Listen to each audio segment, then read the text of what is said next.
feelings, critiques, tomatoes? Tomatoes? Needed it. Thank you. Me too.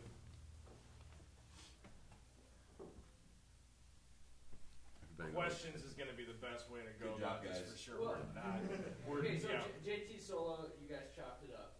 You guys had a little interludes where you came in, and then let Well, just kind of like, I mean, you know, real standard jazz fare, like, or oftentimes you'll see it even in a traditional setting of like just trading, essentially, like, and often, it most often happens with drummers, but like, you know, anybody can kind of trade, and then if it's traditional, then you trade in like, you know, 4-bar segments or 8-bar segments or whatever, but in this case, it's just kind of like, I don't know, we've all been playing together for so long that Yeah, you're trading phrases. it's just kind of like trading phrases almost, or waiting for till it, yeah.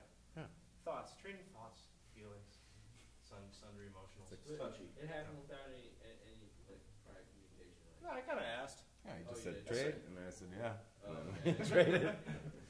And Lynn's caught it, and that was Yeah. that, yeah. And I probably wouldn't have needed to say anything, Yeah. you know, like, but I did, I guess. It's interesting. It's easier as a trio, too, to be able to be like, trade, instead of like having 9 people on stage where everyone's like, what? What do you say, It raid? also just kind of helps to break it up too, where it's like, you know, Hornets. in a trio setting, it's like you can fall into well-worn paths of like, okay, the horn blows, and then the, you know, bass blows, and then the drummer takes a solo, and then we play the outhead. Cool. For an hour and a half, and everybody's bored. I don't know, you know what I mean? So it's like kind of finding different ways to get that stuff going. You know, sometimes like Linz will take the first solo. Yeah, Mike's always looking at me like, you take it. I don't want to take it. You take it. Yeah. Sometimes they make me take the first solo, Yeah. Yeah. because neither one of them want to. I like that. Pass it around. And also, as a drummer, I just like 1,000 times across the board prefer any sort of trading of phrases, especially with these guys. Like, I would much rather trade for an hour with one of these guys than play a drum solo. Drum solo, yeah. Just because I like early on, it was one of the times I realized like started to, you know, just like the kind of really sort of stock stuff like jazz, conversation music or whatever. It's like it's actually literal in that setting. So then, you know, it's like it just becomes that. And it was early on, I was like, wow, this is just like all of a sudden like the band gets better. Everyone has to listen harder. Also, like everything gets more intense when any trading's going on. It doesn't have to be the drums. Something you said a long time ago that sticks with me too, which is like, I don't remember when, it was a long time ago, JT's like, yeah, no, I think it's really cool how like, you know, when the horn player is solo, like everybody's kind of tossing ideas around and, you know, like, you know, and then the bass player, piano player, and everybody, you know, is all communication, and then when it's time for me to solo, everybody stops. It was just like, huh, yeah, I never really thought about that exactly. It's just like, It happens to me, too, sometimes. yes, yeah, it does. Yeah. Then I stop. Mm-hmm.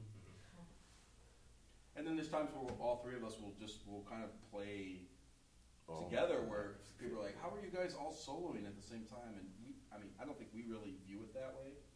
We just view it as like moments of tension and release, I guess, is the best way to talk about it, especially when it comes to Ornette's music, you know? Yeah, anything free is like very communicative. So we always kind of saw it that way. We didn't really see it as like, oh, we're all soloing right now. We're all trying. I'm in my own world, like trying to come up with ideas, you know. Lame. Well, and that's cool. There's always been sort of an unspoken thing in there too, where it's like if we come out, you know, say Mike blows first, and then Adam or I, then we all three take a solo, which actually happens more often on the Ornette tunes than just about anything else that we play, actually. But then, just 1 second, Sam. So like these times that Adam's talking about, a lot of times, like if I'm playing a solo, like instead of like me going like, hey guys, we're gonna come back in, these guys just come in. And that's when those moments a lot of times will happen, and when there's like some vague idea down the road that like this is eventually gonna lead back to the head, but no one's really like thinking about that either. So it's like this creates a really nice tension because there is a goal at the end. It's not like we're just, well, we don't know what to do, you know. Right. So eventually, like one of these guys is gonna start playing the head, and then we'll, you know, then we all come together or whatever. So When you're playing Ornette's music, like, what are some main things that you feel like you have to attend to, or you have to like That's a good question, man. Really good question. Rhythm for me. Yeah. Rhythm when it comes to his music. I always think of Ornette as this incredible. I mean, he's got vocabulary up the wazoo, and you have, you listen to him, and you're like, oh, these great Ornette isms, which Michael's actually really great at interpreting, and they become like Lewis isms in a way, But his rhythmic stuff for me was always just like I was always like where he was placing phrases. And he was a Parker head. He could play tons of Parker tunes. He knew all the Charlie Parker solos and stuff, and I think he really got that from Parker. And he's also really good about taking like the melody of one tune and adding the rhythm of another one of his tunes over it. The quartet especially got really good at that in the 60s and the 70s, so you would hear different Ornette tunes interspersed into other tunes, and the more that you become familiar with his music, you're listening to some solo and you're like, oh, that's Don's just playing this other tune from this other record that they were, so for me it's really rhythmic, he was great at playing one note, yeah. Yeah, there's just something so swinging about that band. It's just like on a lot of days that's to be my number one swinginest band I've ever heard. Like, and everyone always is talking about how weird it is or whatever, but it's like swings a bajillion times harder than a lot of stuff out there ever has, really. Like, and it's even at the time, like they're digging in so hard and they're working so hard to sound like themselves. And phrasing, like Adam's saying, like the rhythmic thing is like they actually developed a rhythmic language within the band, so you're gonna hear like, it's just so cool. It's just stuff that just doesn't really happen anymore. Like you're free in a way to develop yeah, it even more so. It's the fact that oftentimes they're not keeping track of like an AABA form or like AP form and kind of like metrically stuck in a spot. They're more.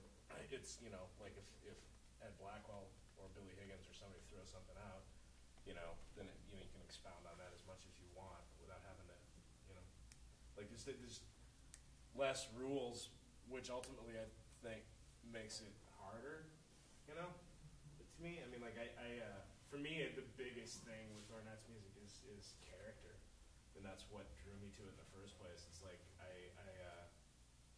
trying to think if I was still in junior high school or something, and I heard it, and like I liked Ornette a lot, way more than Coltrane at first. Yeah. Like I was checking out really, Coltrane when I was younger, and it just like I just didn't like it, Like later I obsessed, of course, but I mean, like there's something that's just inherently and immediately joyful. In Ornette's music, it's like he sounds like he's laughing, all the way through every line, and it's and it's pretty and it's heartfelt and it's immediate, I mean, like for the amount of shit those guys were going through in terms of like, how many people were bagging on them for what they were doing and, like saying, no, you can't play music that way. I mean, they literally were just, they kind of started a revolution, and everybody seemed to forget that bebop was a revolution. So now the bebop heads are bitching about the fact that those guys can't play. They can't remember the fact that they got bitched at when they weren't playing swing tunes anymore, So it's like, I don't know, but the joy part of it for me is it, It's like it's not angry. It's not like like we're fighting for something that's new. It's like no, it's just we're playing something new, and it's so good and joyful that you can't deny it. But if you approach it that way, then ultimately, people will come around because they don't have a choice. Keep their head in the sand as long as they want. It turns out it's Ornette's birthday today, so I found that out when I got on the internet this morning. Yeah, it's super weird. So, anyways, I was reading this guy Miles Okazaki's guitar player in New York put a link up to this interview from a few years ago. And Ornette had this really amazing thing that he said about like when he was talking about that bebop thing, and when they were like, Mingus said there's a famous Mingus quote about like, Ornette's playing is cool, but he can't play straight. Like he can't play, he doesn't play the changes right. He doesn't like that kind of stuff and whatever. And he was like, and Ornette's response to that, like years later, was like, well, I don't want to play straight. I want to play like myself. And he's like, if like, and then he broke down like fitting in, like, which is a interesting part of jazz learning because like he got into like, if you're going to be a stylist, you can learn how to play exactly like, a bebop guy or whatever. And he's like, I've never been interested in playing a style. I just want to get closer to the idea, So what he's saying is like, like, what does it actually sound like in my head, you know, which is really cool. And like, it's not, you know, doesn't have to be, you know, and I mean, obviously it's a weird thing for us because like we're pretty far removed from all that, you know, so it's like, it's really is healthy for, I think, out in Minnesota to probably learn some stylistic ways of playing some jazz music just to get some stuff under your hands. And like, I mean, there's important parts of that. And, you know, before that, but before he was in New York, he was playing in blues bands. So he kind of did that too, you know. It's like he wasn't not a part of his life. It wasn't like he just was like, hey, I'm going to play this wacky stuff. So he was like in Texas where, you know, what especially then was only thing was happening was rhythm and blues, you know, which was like shuffles, you know, essentially. Did he get beat up? Did he get punched for I don't know. I've heard that. He just kind of got ostracized because people were like, you sound like shit. I don't know if he even got ostracized. I think part of it was like the fact that it is. People are so freaked out by this. Yeah, it's like, because it is so intense. If he was just crappy, right? And Like if because he was people just felt something. That's yeah, the real exactly. thing. Like Because Lindsay, like you know, everybody it's like if freaked out. You know, it's like some people were like, "That's incredible." And Yeah. other people was like, "That guy's killing." yeah, if he the just world." wasn't very good, You know, if he just well, wasn't very everybody good, felt no one would have something. remembered or said anything, right? Like if some dude sits in that's just kind of not that great, then that's sort of unmemorable, right? But clearly, like Adam said, like he. Right away, people were like, "Whoa!" Like he was polarizing, you know. So he's already on to something, you know, at that point, which is pretty rad, you know. But he also, you know, whatever. Yeah, it's interesting. And there's a lot of interviews. There's a lot of stuff you can read. Like, And New York was ready for it. They Yeah. just didn't really know it, I guess. I mean, they were waiting for it. And all of a sudden, this band from Los Angeles comes to town. First of all, they're in New York. I mean, it's already LA versus New York back then anyways, you know. So that probably didn't help either. You know. right? So, but there were a lot of guys coming from Los Angeles at that time that were killing, you know. But yeah, I think New York it needed to happen. You know? I got a question for you, Adam. Yeah. How important do you think Charlie Haden is to the group? And then also, what do you think about Scott LaFaro when he played with Ornette? How do you think that changed? So Charlie Haden, if you guys don't know, was the bass player with Ornette for a very, very long time. Several times kicked out of the band as well and quit and fired and all that stuff. I think that Charlie, I mean, being a kid from Iowa and Missouri. yep, he was born in Shenandoah, Iowa, and then raised in Missouri. And then going to Los Angeles as young as he was, and he was a great player. And he found somebody in Ornette that thought like him, you know, that just thought about melody. And,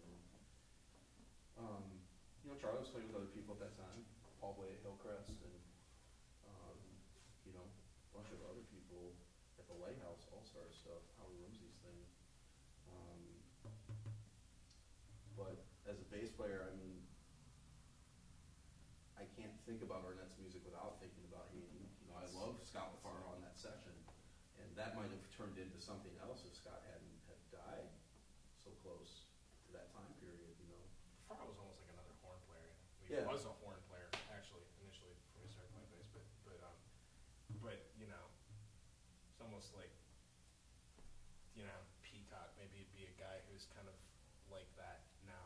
You know, like almost more of like that Gary Peacock that is. But LaFaro, that's what made LaFaro so unique. But I mean, in terms of the inception of Ornette's music, I mean, like I want to say something as magnanimous as I don't think it would have exactly happened were it not for Haden. I mean, like Haden played so much, like so much harmony in such a simple way. It was like nursery rhymes almost, you know. And his background in choral, his whole family was like choir, right? Like I mean, I thought I heard that. They had at a one family point. group. That's essentially like everybody in his family. He grew up around like harmonizing, like you know, like singing in harmony and like, but in a really simple diatonic way, like more like hymns and you know that kind of thing. So you can hear it in his playing. I mean, like a lot of his walking lines are just like, you know, like just really, really simple, you know. And so to have all of that going while Ornette and Don are just, you know, just off in the trees, you know. Like I don't know. And with Lynn's, like that I can't separate. I can't even fathom. Essentially, you know. Yeah, I don't really even. LaFaro sounds. I mean, I love LaFaro. You know, but it's like, you know, the Haden is the sound in my head for that band, whereas LaFaro's the sound in my head for the Bill Evans trio. For the And there were two guys before Hayden, you know, Donald Payne and Red Mitchell were on those first two records before Charlie was around. And those two records are very good, but they're very, very different than the quartet. Is that the Atlantic shit or the one? That's the contemporary stuff. Oh, okay. Yeah. Is that the Ornette? Yeah, exactly, and then something else. Yep. You know, and those two records, I actually stayed away from those records for a long time. I was really afraid to be like, are these good? Like, I don't even know. Like, They were like straight ahead. Oh, like, yeah, They but they're listen to them killing. now and The they records sound are like killing, traditional you know? jazz records. Yeah. It's so interesting. But you know, he Yeah, didn't find what he wanted in those two guys, obviously. And then when those guys met, Hayden and him, and they went and played some duets, and you know, that was kind of it. And then they would make that duet record later, Soap Suds, which kind of set, you know, you see them without the other two guys, or you know, who else was in the band at the time, or the other three guys, and you realize that there was something very special there, you know. Musically, unbelievable, you know. Oh, no, yeah. Also, as a drummer, just how Hayden plays to drummers. You know, Scott LaFaro is like just plays bass. I mean, he's amazing. I love Scott LaFaro, but I don't think I'd probably really enjoy playing with him all that much. I mean, I don't mean that as a cut on Scott LaFaro. I just like at all. It's just like, when is there something for me? You know, it's like he just is. It's just going.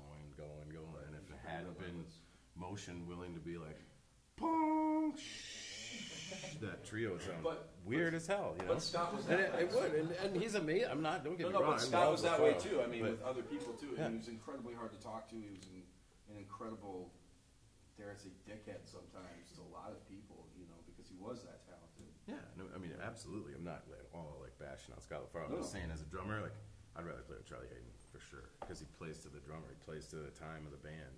Plays in the band. You know. Right. Whereas LaFaro's definitely like out front, like a horn guy would be. You know, and those are huge, differing concepts. You know, and and you know, there's room for all of it. I prefer the bass player who's like, hey, like just staring at How me. are and you? it's like, At yeah, least you know. At least he was present enough and paying enough attention that, like, you know, be like Liquid and move in that direction. It's like if you ridiculously play the shit out of the instrument, by all means, there's probably a moment for that. But Oh, LaFaro yeah. was just kind of on all the time, definitely. You know.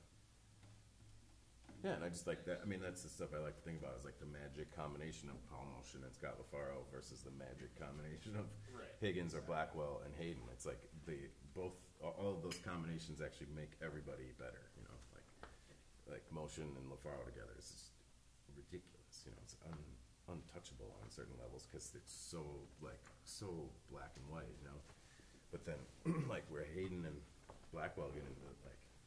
It's just endless like conversation happening and like the way they Hated in Motion.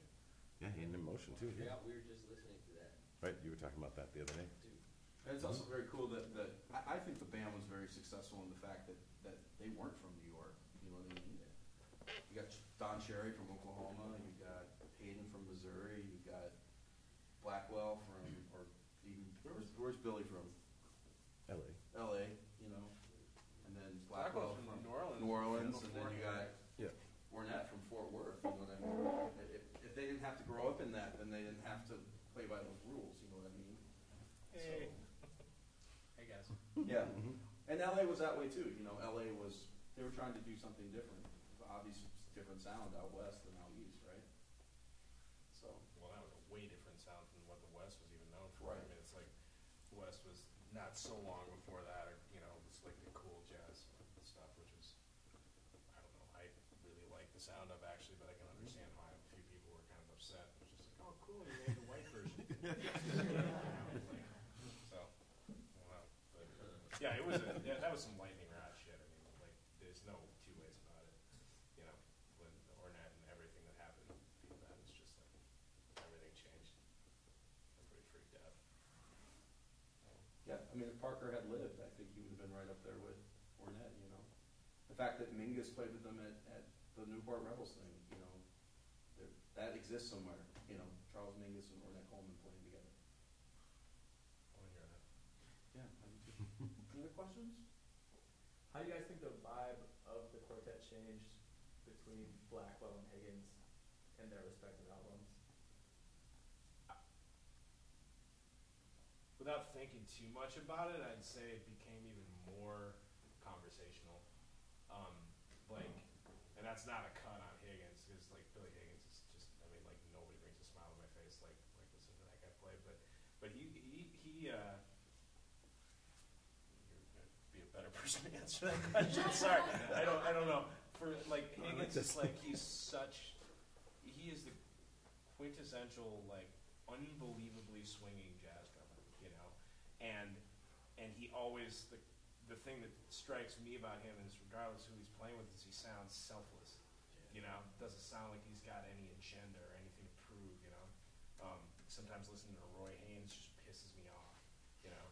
Just I don't even know exactly why. It just makes me mad. Yeah. It just doesn't feel good. Yeah. Billy Higgins always feels great. It sounds like he's just smiling his ass off the whole time. You know, but when Blackwell, you know, there was just more being tossed around, and it was less, what would be the word, telegraphed in a way, you know what I mean?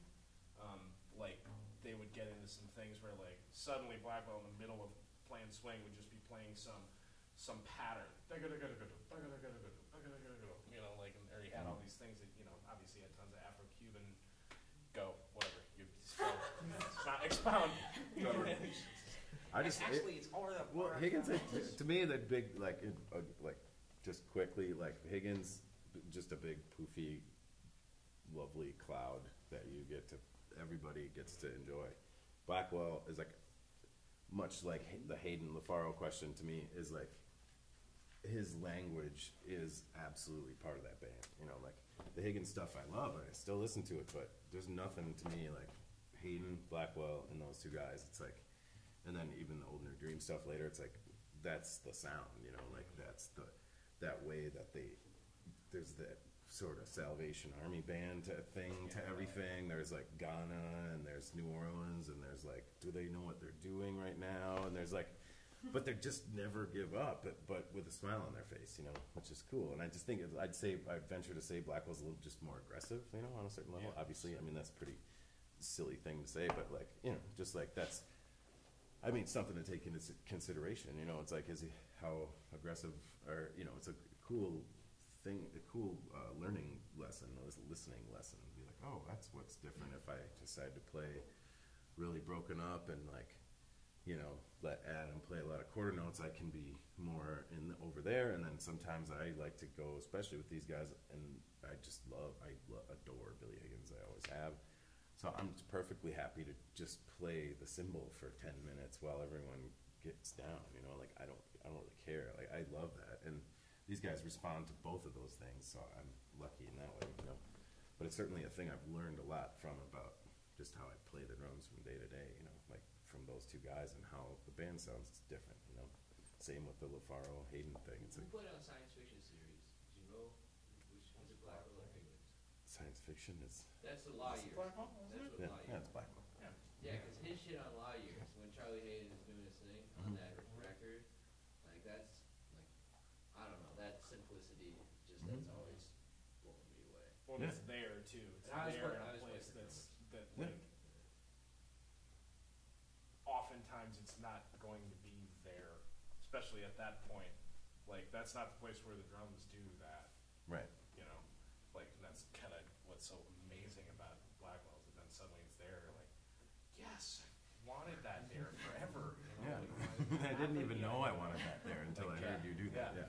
Same with that's the magic of that band to me. It's like everybody does that, you know. Ornette phrases, like Adam was saying, Ornette phrases in ways that you just don't hear, and especially at that time you hadn't heard at all. And then everybody kind of does that. So like, it sounds in a way like it got twisted around in some really cool way, but it's not that. It's just them literally being themselves, you know. So and then working around the construct of, which is my favorite part about it. It's just working in the construct of like, oh, hey, did you spend 20 years trying to learn everything you could learn about rhythm and theory and melodies and everything like that? So then when are you going to put all that to a test?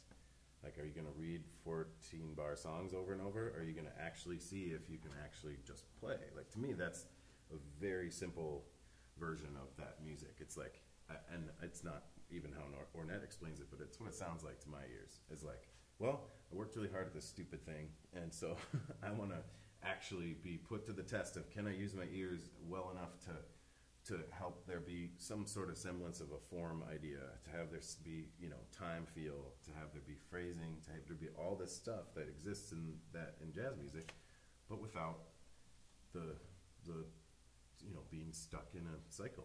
You know, I don't know. It's to me, it's a logical. Like it's always to me been a really logical step. Like ever since Lynn's got that box set, and I first really heard any of that stuff when we were like 18, and I was just like, oh wait.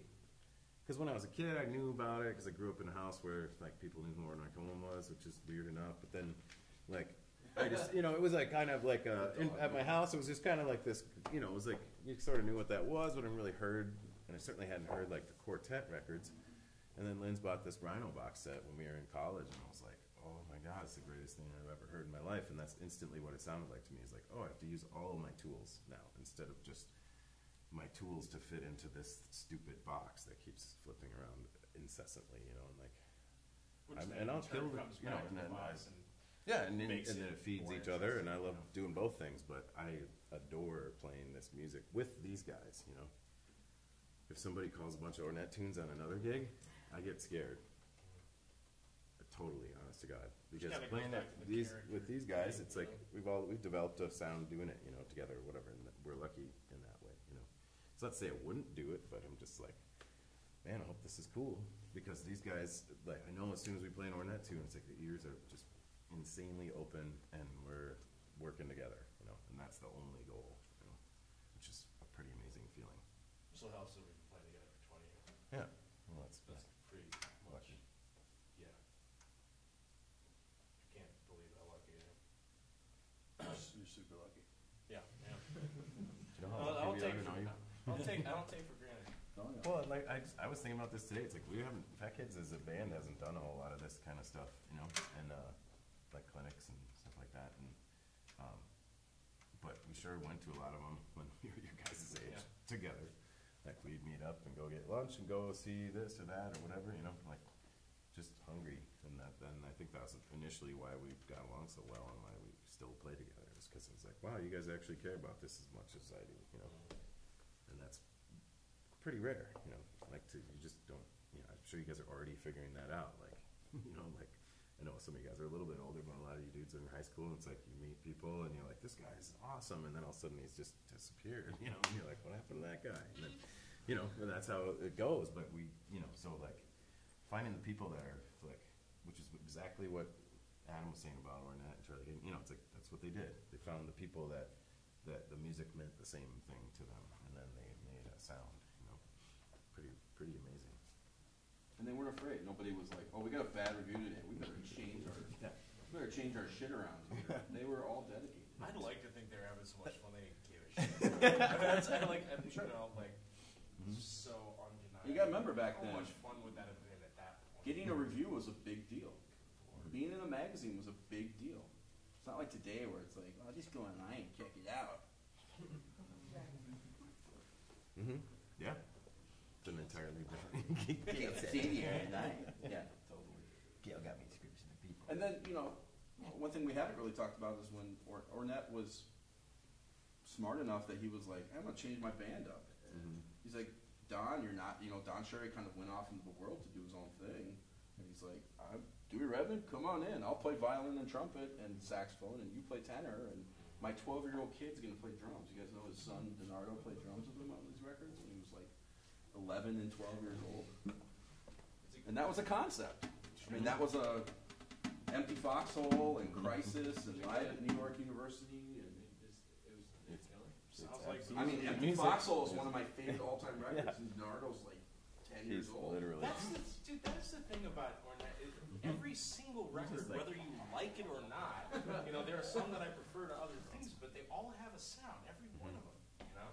Yeah, I mean, like even like Virgin Beauty and the way later shit. It's like, dude, some of those electric records are that's not easy listening, and it doesn't matter. It's like the same kind of weird, quirky, like, Yeah, you're like, well, you know, 100 be awesome. Contrast Thompson. Like, If you can find the record Empty Foxhole, check it out. DiNardo is 11, and Charlie Haden's playing bass. Charlie Haden's rough. He's just trying to quit heroin. He's using booze. He's, in a Playing with really an rugged 11-year-old. place in his life. is that when he made He's the playing with an 11-year-old. Yeah, he's playing with Definitely sounds like sometimes where you're like, he's like, oh man, you know. But Ornette Seriously, said there was something it's basic a scene, you know. to his kid not really knowing how to go jing jing jing jing jing jing jing jing boom boom. It didn't matter about that, you see. So check that record out. I mean, I found it in New York. I bought it for him. He already had it on disc, and like that became like a big thing for us to be like, cool. dude, his kid is on here, Yeah. and it's killing. And me. he's like seriously doing like this. I'm not kidding. He's just playing the snare drum. He's 11, you know. And then he'll be like, It sounds like Paul Moser. And Ornette wrote this music that was pretty. it worked on it. Yeah, it wasn't like, and they used to rehearse together. And then he's got a record called Ornette at 12, and it's him. The cover is him and his kid in these suits together. And DiNardo's 12 years old. His son still plays with him today. You know, Yeah. he's Still doesn't play teenager time. and- What's that? Still doesn't play in time either. No, it's an amazing Never, thing. ever. Yeah. It's got plexiglass and no time. Mhm. It's like Hayden. It's a- Oh! Hey-o. Whoa! Look out. And the fact that prime time happened, we haven't even discussed Oh, that. God. Because everybody know what prime time is? Prime time was Ornette's kind of move into an electric band. 2 guitar players, 2 drummers, 2 bass players. Kind of the Grateful Dead of jazz in a way. Yeah, that record version beauty that I mentioned, that's prime. Is that the Yeah. first or that's No, the second? Body Metal was the Body first Metal, one. okay. All right. But he's got Jerry Garcia from the Grateful Dead playing on some tracks, and it was Who sounds awesome. yeah, it was all about this different thing. All of a sudden, it was about community and spirit, and the original group was still playing on and off at this time. But in a way, Ornette was smart. He was like, "Oh, look at Miles Davis. Look, every so often Miles is changing his sound and his band to go along with what's happening in culture. Really, got the Bitches Brew stuff, and then you get like the Fillmore stuff." Which I think is even more out than Ornette's music, in my opinion. Yeah, But and then you got the the kind of at least less doo-wop stuff. accessible, Yeah, Mhm. and more ego driven. there's a record by Ornette called "Of Human Feelings." It's basically disco Ornette, man. Like straight, like the bass player's like boom, boom, boom, boom, boom, boom, and he's just slapping all over the place. Is that Gemma Tumbe? What's his name? Jamal Jamaluddin. Tacum. No. Jamaluddin Tacum. Yeah, Yeah, Jamal that's it. Tacum. Yeah. So he hipped all these young guys again. You see what I'm saying? So he was, in my opinion, he was very smart about that. He was always hipping a younger generation to his music, and he didn't need to because everybody knew who he was. He wasn't playing very much because he liked to demand a lot of money for his concert. I don't know how we got him. He was here when the new Walker opened up for It 3 was days. for his birthday. Yeah. Yeah, again, yeah. Yeah. Like, it was like a 3-day. Oh wait, we played that concert. Yes, Oh yeah, right. Yeah. Thanks. Yeah. It was, Yes, Rob. Oh, no, I was just like, it's his birthday twice, Yeah. it's beautiful.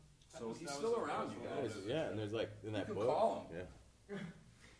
Yeah. Somehow. that too. Well, there's Only, also like, this picked up weird the thing phone. too, where you can read in that book where he's talking about how him and DiNardo became his manager. Like, they wanted Ornette to be like a huge star. Like it's insane. I mean, it's honestly, you're reading this book and you're like, this is the most insane thing I've ever heard. Like Melodic Life, yeah, that one. like he's like, yeah, and then this is what Oh, yeah. Adam's talking about. Like they're trying to get like Rolling Stones fees and shit That's like that. Where it's like, $100,000 yeah, concert. like, oh, you want Ornette? Yeah, cool. That's $100,000, and then like no one's hiring them, and they're mad. This is in the '80s, and they're like super pissed off about it. It's just like, dude. Well, I mean, I adore then- you, but like nobody and cares. then- You know what I mean? You're not gonna Yeah. sell. I mean, you can get good jazz art center money, sure, but you're not gonna get like Right. stadium tours. This is not gonna happen. And then are you guys familiar that the French kind of came to the rescue from Polygram and they did these records called Tone Dialing in the late 80s, early 90s, and they spent this massive amount of budget on it. And, if you bought Tone Dialing, you got like a phone card. And getting a phone card in 1992 or 93 was like a big deal. That record's rad. Yeah. Well, that was when he got the Genius Grant too, and he Yeah. they gave him his own imprint. So it constantly evolved. It started with the quartet in Los Angeles and with Paul Bley at the Hillcrest, and it just kept going and going and going until it Last was. guys in America. What's that? Didn't he do that orchestra? Yeah. Mhm. He wrote tons of orchestral pieces. He was writing string quartet pieces for the ESP record, Live at Town Hall. Is that true? 62. You'd be a weird person to ask though. Is that like it's true that he basically Skies of America is like a line Mm-hmm. that he just just like it's either incredibly idiotic or just completely genius. He just wrote a piece like monophonically, and then wrote out that line for all the instruments that he got, but he just didn't transpose anything. So, so it's just this big, huge. Right. It moves in the same, like if you listen to it, Crazy. yeah, It's beautiful. knowing that sort of changes the way this guy's America sounds. But I love it. It doesn't ruin it at all. But it's just like, oh wow, yeah, that is exactly what's going on right now. He saw himself as a composer. He was definitely like, He was. I am a classical American composer. She was. Which he was. More so than Most of them. most musicians, You do like I a mean, whole like- ballet too, where you could do the choreography and Uh-huh. the music. Only to be trumped by Anthony Braxton with 4 orchestras and 4 opera groups, and but he always thought big, and he wanted his music to be well known by a lot of people, and we're still doing that. Tyler is like that too. Yeah. Weird. So it's interesting, Ornette's not very spoken. He's a pretty shy guy. When we all met him, we're like, "Hi, nice to meet you. Thank you Dude, for he your was music." just on autopilot. Yeah, he's just like, "Hey," He's like, his eyes didn't even open. He's like, thank you. Just, big DiNardo's right push behind brim him. mustache, DiNardo's actually having the conversations with people. for him. Just Ornette's hand was shaking, and he was. In a way, it's like Monk. In a way, it's like Mingus. That there's this thing with these guys that's so deep, and the interpersonal skills aren't always what you think they would be. Well spoken. Thank you. Yeah. Thank you. That never happens anyways. But I, Socially awkward. I try to listen to Ornette every day. I have almost everything that's been recorded and then some, and then you just. I love it all. I love the new stuff. I love the old stuff. Did anybody catch him when he was here? Was that 6 years ago? 10 now. Yeah. A long time now. Yeah. That was longer than that ago. Was it really? Mm-hmm. That was tone dialing, dude. No. When Oh, the new after record- that with the 10 It was days the players. same. It was the same weekend. but- Greg Cohn and Yeah, yeah. Tony Falanja and Right. It was that same weekend. Like Same he weekend. was at the Right. Walker hanging out, but then he played one show right. or something. So you have this brilliant man, and read A Harmonic Life. It's a great book on him. It's a great starting point. Get a discography. Start checking out different time periods. Write some tunes out of his. Write the melodies out. I never learned the bass lines. I was just learning the melodies. And I'm like, oh, okay, that's what happened that day on that tune. It's interesting. I know, like Ornette also seems like maybe in part due to sort of like Monk, that's a good correlation, but some small level of insanity, like social awkwardness, depending whatever it is, kind of insulated him from his ego or his base humanity getting in the way of the music that he was producing, which I think happens. I don't know, I was in my car driving through Wisconsin today talking to JT about a friend of ours gave me a bootleg of Sonny Rollins from the 80s in Japan or somewhere, and it was unlistenable.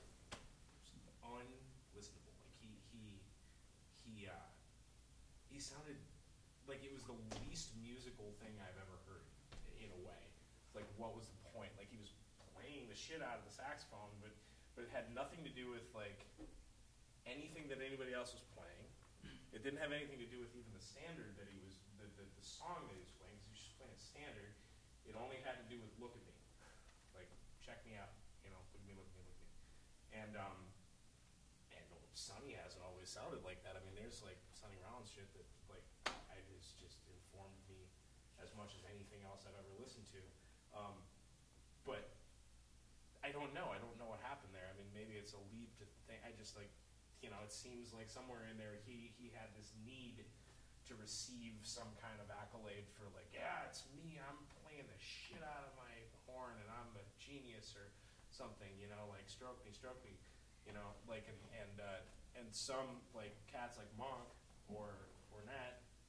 There's got to be other examples of that. You know, like where it's just like there's never anything in the way of what you're receiving, because their focus isn't about necessarily like how they can be cool. Even though I think you're right, Lynn's, about the, you know, like staying current and being like influenced by, I mean, like times are changing. He heard other like electric music, thus, you know, prime time and whatever. And he just like got influenced and wanted to get in there and make things like that. But it's like it wasn't, just has never ever felt ego driven. It just feels like he just somehow has a clear channel just to, you know, not the radio station, the radio. Never mind. I don't know. You know what I mean? Like, maybe that's just my own obsession, but. Oh, that's awesome, Mike. But read up on these guys. You know, there's a ton of information out there that you can get with, and the recordings. I mean, that's just ground zero for how to play the music. You know, people ask me all the time, "How do you play Ornette's music?" I don't even know how to answer that. You know what I mean? So, learning the melody would be a good start. You know, learning Don Cherry's harmony parts. You know, those two worked on that stuff incessantly. That's why that quartet's great. Don plays just beautiful. Great two-horn bands. There's not too many of them. Cannonball and his brother, that was one of them. Mm-hmm. Oh, yeah. Ornette, quartet, that's one of them. Second grade quintet. Second grade quintet? Yeah, Miles. Miles, like shorter. Wayne and Let's Miles. see, Oh yeah, totally. They're not good. No. They should. But you know, it's kind of hard to think about people that know how to write for two horns and do it in a way where you're like, yeah, man, I hear that harmony there. You know, people try, but there's a lot of really, like you hear two horn bands and you're like, oh God, can't take any more unison. You know, so check out what Don's playing too. It's really, I think he gets lost in all of that sometimes. Everyone's like, Ornette. I'm always like, what about Don Cherry, dude? What about Dewey Redman? You know, what about the other guys that were also playing horns up there with him and knew the language and spent the hours and hours and hours of rehearsal time doing it? You know. You just gotta listen to it. At least, you know, 80% learn how to play any music anyway. You can learn the notes, but that isn't anything. You know, it's like it's like anything. The more you listen to it, the more you understand the language. The more you hear it, the more certain things make sense to you, and certain other things don't. And you hear the interplay and the communication, and then you find people that also care about that, and you start trying to do it. I mean, I don't know what the hell we must have sounded like in your living room. Trying Well, I to have tapes. Yeah. They're gonna come out one day. What was that Spike? What was that? Spike Lee's dad. Bill Lee. What was that Bill Lee tune? That's right. What the hell is that? What's it called? It's called John Coltrane. John Coltrane. Jesus Christ! I was 15. You know, I was so right. You were 15, yeah. Or was that the second year? Like we already. So you might have been 16? Is that what you're saying? Well, I don't know. But we just Mike like, was 15 or 16. I think we all started trying to play music that wasn't standard jazz music, kind of roughly at the same time. Maybe you guys were probably already doing it. Well, I think we all had people in our life too that were like, Yeah. here's this stuff. Dude, I had Parker in and my life. Well, I know. But here's, you know, in my life, I had like, you know, everyone's like, well, here's Charlie Parker, and here's the GRP Big Band, and here's Mingus, and here's Mong. And those are kind of elevated dudes. Like, I listen to Mingus, and I'm like, man, that is some intense shit. I have no idea what's going on. You know, but then we had people in our lives that were like, and then there's all these other people. There's Charlie Haden Liberation Band. There's Don Poland's George Adams Quartet. There's, you know, Ornette. There's... That's the greatest thing about Linz. European free jazz. My dad had just great library of music, vinyl, CDs, all tapes, all sorts of shit. Anything I got interested in, he'd you know show it to me, and he'd be playing music all the time. If I showed interest, he'd talk to me about it. And I'd go over to Linz's house, and you know, and whatever it was that like, yeah, I heard this thing. Whatever he had, he'd shove it up my ass, essentially. Like, you know, like just that. It was Literally. so, yeah, literally. Sorry, The picture's it's a little blue, I guess. I don't know, but it's just like Linz was just. He would get so immersed in whatever he was into that there was no not getting excited about that. You know, so They were exciting times. those were exciting times. Well, there was also, you know, for generationally too, the early '90s, there was a whole lot of push on like that you're supposed to care more about Roy Hargrove than any other jazz musician that's ever lived, or like, I mean, it was a marketing. It was just a huge thing going on at that time, right? And so, one of the things that also I remember distinctly that led us towards this stuff is that Lovano was one of the only guys who was like just playing music all the time, like not worrying about. I mean, a little while later, he started putting on a hat and being on Blue Note covers with a big smile or whatever.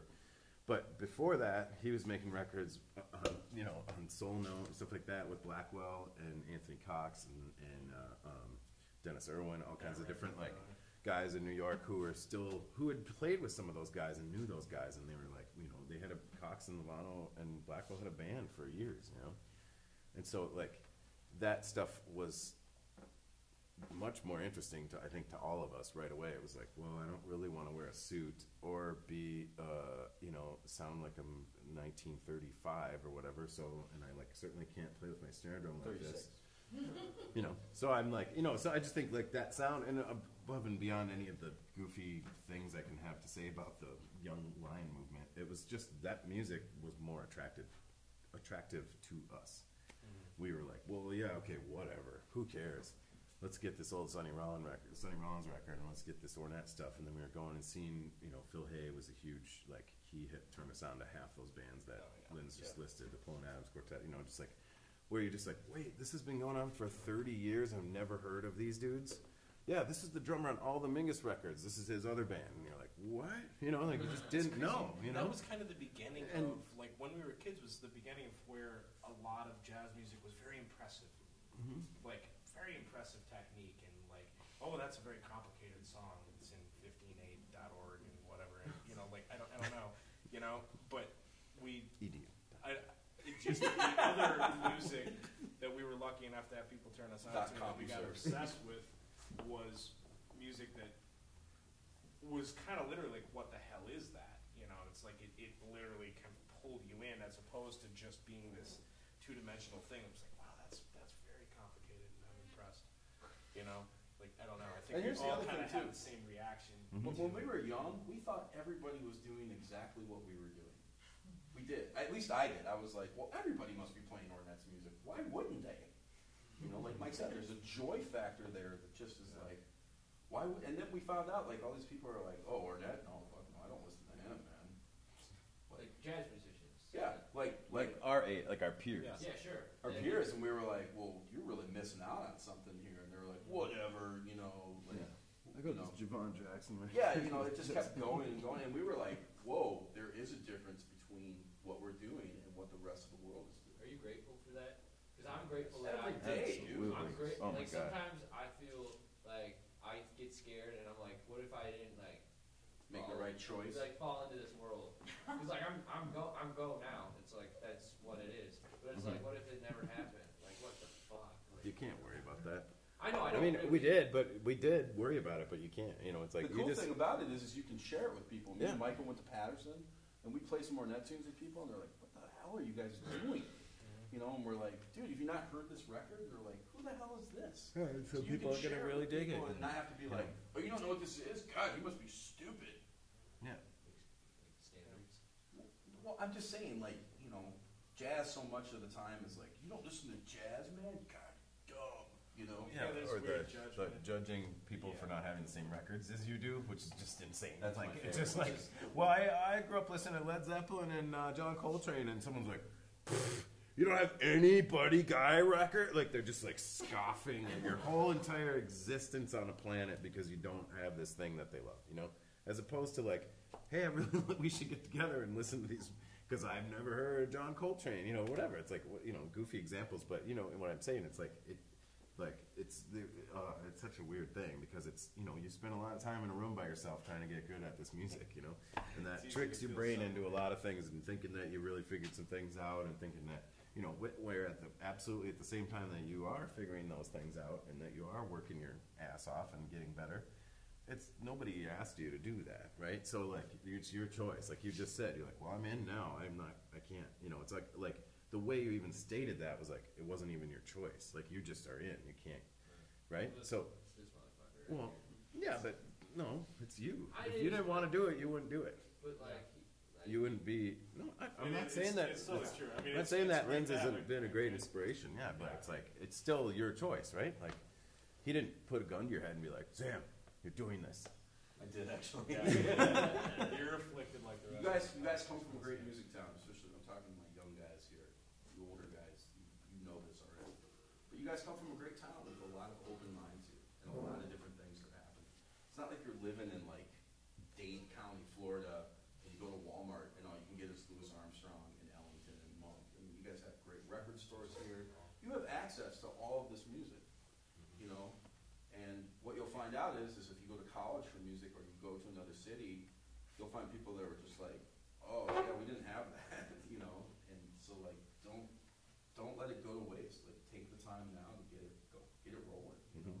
And share it with people. Yeah, share with people. You know, I must have loaned that box set out that year to everybody at the University of Minnesota. You had it for a while. You had it for a Ornette while. box, yeah. The thing made the rounds. And then I finally found it and bought it. I think my dad bought that for me. I think because I'd had yours Your for a daddy minute, and I bought it? was like, I got it. You know, like, say what? Yeah, Your daddy his bought it? really wealthy Yeah, trumpet yeah, teacher. Yeah, totally. He just, you know, silver spoons here. You guys want us to play something before we take a break before the concert? Does anybody have any more questions? Yeah. This might be a good thing to play something afterwards. So when you're improvising, there are a lot of decisions you have to make in terms of like, I want to keep the personality of this tune going, right? So there's kind of everything from keep the form and, you know, quote lines in it or something to go totally abstract but find some other way to keep it. There's everything in between. I just want to know, like, what kind of drives the way you guys make the decisions, you know, that you're interested in making in terms of that. Maybe relating to Ornette too. In terms of free music, I mean, like, it's kind of at this point, you know what I'm gonna say. It's the immediacy of like, I mean, like, we should just play something free. Actually, that's perfect. But I would venture to say that none of us know exactly what is going to come out, and we've played so many free songs at this point. You know, like, I mean, whatever. You know,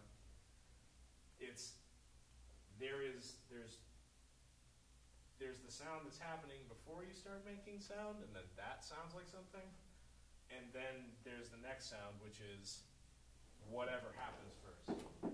You know what I mean? And if it's like Lynn's feels something and he's in, then there's an object. It's almost three-dimensional to me. You know, it's like there's something in the room. You know, like, and do I complement that, or do I move around it, or what? You know, it's like just immediately becomes something that you're building. You know, and which is what is so inspiring and so incredibly difficult, because at the same time, it's like I don't want to, like, when we're playing free music, I don't want to just jerk off. I want to play a song. You know, and so then that's difficult when you're working with nothing. How do you create something that's actually memorable? You know, how do you it's like I want to play hooks. I want to put like hooks into my free playing, you know, or have us kind of, you know, and we do that pretty well. Like we'll bookend things from time to time. There'll be like Lynn's will return to something that he offers first. You know, it's like there's certainly those tools and whatever, but you know, definitely humble offering, humble Sheba. humble offering. Something. We've known each other for a long time. Horrifying. So yeah, I He don't died, know. by the way. I don't want it to sound like a cop out. My quickest I'm sure he answer would doesn't be know. like, no idea. Right. Like, what creates the next sound is the sound that came before it. I just remember, like, You know, when we and, played that like, monastery. It feels the most successful to me when I approach it that way. If I try to preconceive too much, you know, like, then I'm thinking. And I don't want to think at all. And we've had nights where Mike shows up and or I showed up, or JT, and we're just like, man, it's gonna be rugged tonight, guys. Like, I'm feeling down in the dumps. I'm Right. tired. Sure. But but they know that we can lean on each other, Yeah. you know. And once the music starts, actually, all the things where I was like, man, this is really not gonna, like, my shit is not happening tonight. like all of a sudden you're like, well, I better start making it happen because otherwise I'm gonna let down these two people. That's, you know, my job is to not let them down, you know. And because we're friends, I think that's a little easier, you know. But what was the question? Oh, like. Well, I also want to know like how you learned from Ornette about how you think he did that, or what you heard him doing in terms of like. I mean, it's as basic as like on the records where somebody's like, "I'm coming in," like this is it here, That's or a really good point, yeah. or there's other points where like it ends and you're like, "No head out, guys." You know, we've done that too, where like it just ends, and it's unexpected to us too. We'll look at each other and go, That's a really good way to put it. "Holy crap!" Like we didn't do what we thought we were gonna do, or what we even like. Especially coming out of a jazz context where it's like, okay, here's a chorus. This is the form. You know, if you get to the end of one chorus and you haven't, you know, put a nice little bow on the end of it, well, then I guess you better take another chorus and justify that, and then, you know, like whatever. And I love that shit. I mean, I love it literally. I love playing traditional jazz music, you know, standards. But that kind of thing, like where the first time that you hear, and it sounds like jazz. There's a walking bass line. Billy Higgins is swinging his ass off, you know, like whatever. And there's a head and it's swinging, you know. But then, like, you know, like soul just kind of stops somewhere, and then somebody else comes in. And it's just like doesn't fit there, and you suddenly your ass over tea kettle because you only heard it one way, you know. And so there's that as an initial thing, and then from there you're down the rabbit hole. There's live bootlegs of Ornette's band where it all unravels and it sucks. Wow. Totally. I mean, there's recordings of that band where we're all like, "Whoa, dude! Like, let's not have that happen." It's not like everything works, but it Yeah. all feels like something. But in a way, you're like, "Oh, they're European. They're clapping. It doesn't matter." Right. But that's a broad question. You know what I mean? And there's a lot of answers to that. And some nights, I definitely overstep my boundaries, and these guys will let me know that. They take me outside and they beat the shit out of me. Totally. And when Mike oversteps his boundaries, we just don't talk to him for a while. When JT oversteps his boundaries, We all get out we of just the get way. him a Leon bar. You know? Everything's cool Just here. get him a Leon bar. This guy's happy with a Leon bar. It's a candy bar in Europe. You'll find out. Anyways, should we play something? Any other question? No? Good. Thanks, guys. Yeah. Thank you. Thanks for coming out, you guys. We really appreciate it. Awesome. You know, Yeah, it's rad. It's really fun to talk about it. go to the record store Since here. we're at like Ornette is- 0.015% yeah. of the world population. yeah. that actually- Ornette is well represented in this town in every record store. Yeah. People like him here, you know, because there's a It's big true. punk and metal and indie rock, and for some reason, indie rockers like Ornette. It's because we're still considered flyover country. We haven't been forced to compartmentalize. That's true. We get to cross-pollinate. That's true. We're not 'Cause Chicago. everybody thinks we're just, you know, pissing around the prairie down here. Up here. Up here. Yeah. Up here. Yeah. Jeez, get it right. Well, you know, prairie low. You want us to play free? Yeah. All right. So we play at 7. Everybody knows that. Thanks to Zach for having us here. Yeah. Absolutely. And we'll play a couple sets at 7. So, right? Isn't that right? 2, yeah. One set? Yeah, cool. One really long set. I can't do it anytime. No, me either. Just Euro style. You're like, I gotta go pee. Is there a Turkish toilet off stage somewhere? That's terrible.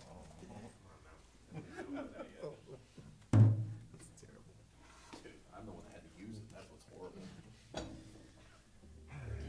We digress. You ready?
Mm-hmm.